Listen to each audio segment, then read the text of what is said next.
It took Nintendo over a decade to truly level their handheld game. After years of tweaks, revisions, and color splashes, they were finally ready to flip the script.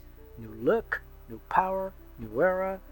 This is the story of the Game Boy Advance, the handheld that didn't just evolve, it leaped.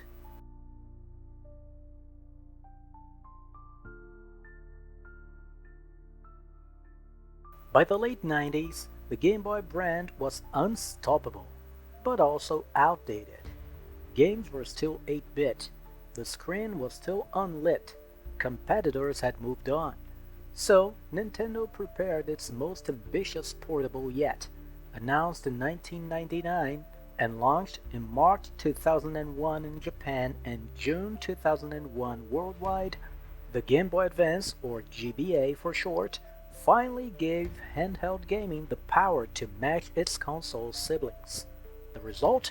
A 32-bit powerhouse in your pocket and one of Nintendo's most beloved systems ever.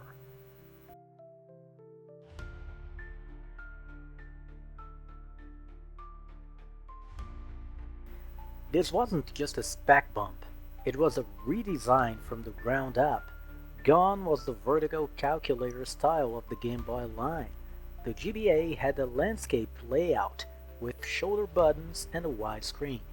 Familiar yet fresh, like a handheld SNES with modern flair.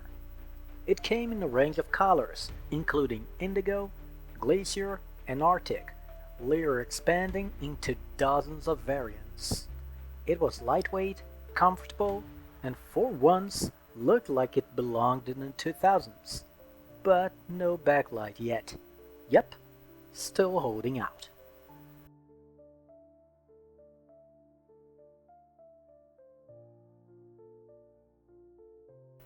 This wasn't just a Game Boy with color. This thing could flex.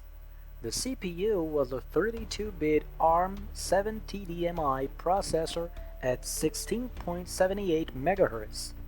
Included was a secondary 8-bit Sharp Z80 style processor for full backward compatibility with GB and GBC titles. The display was a 2.9-inch reflected TFT screen with a resolution of 240 over 160 pixels, widescreenish for the time. Also, up to 32,768 colors on screen, 512 at once in most modes. Modes that included tile-based backgrounds, sprite layers, scaling, and rotation, aka Mode 7 vibes from SNES. The sound was a 6-channel stereo sound, with support for direct digital audio, great for ports, and legacy GB-style audio. It could play full orchestral sounding music. Just listen to Golden Sun or Metroid Fusion, just to feel the vibe. The controls, a D-pad, A-B buttons, shoulder buttons, L and R, introduced for the first time on a Game Boy, and link cable support, later upgraded via wireless adapter for Pokemon Fire Red and Leaf Green. As for the power, two AA batteries, roughly 15 hours of life. Rechargeable options came with later models like GBA SP.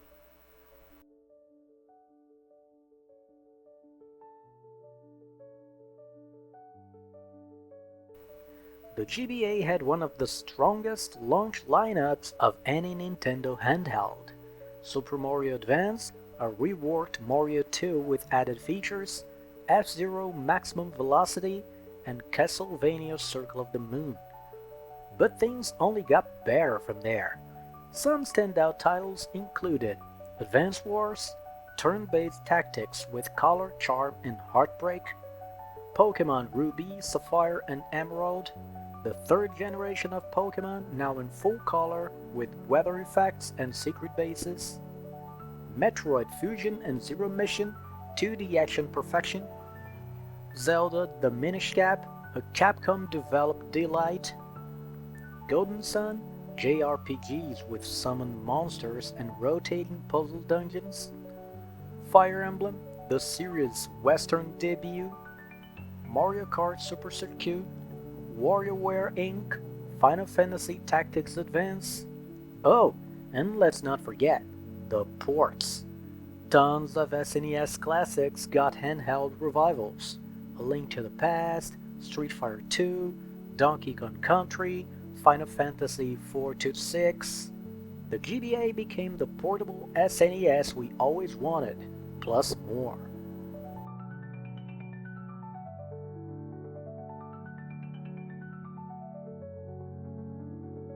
Despite being the shadow of the exploding home console wars, the GBA was a massive success. 81.5 million units sold worldwide, over 1,500 official titles, supported until the Nintendo DS took over in 2004 to 2005.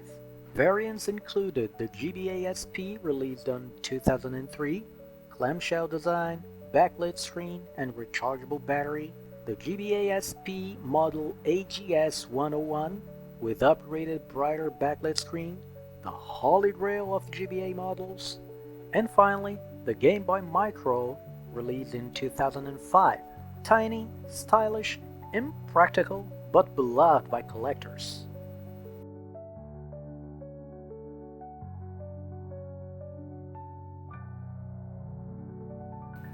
It was powerful, beloved, and packed with amazing games. But strangely, it would be the final chapter in the Game Boy saga. Nintendo would soon pivot to the Nintendo DS, launching a dual-screen revolution. But the DNA of the GBA, its D-pad legacy, SNES-style gameplay, even its ARM architecture, lived on in future portables.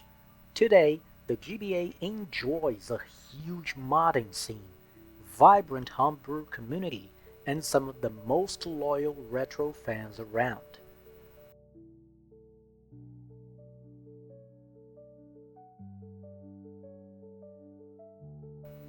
From 8-bit bricks to 32-bit brilliance, the Game Boy Advance was everything a handheld could be: fast, fun, and full of life. It didn't just close an era, it perfected it.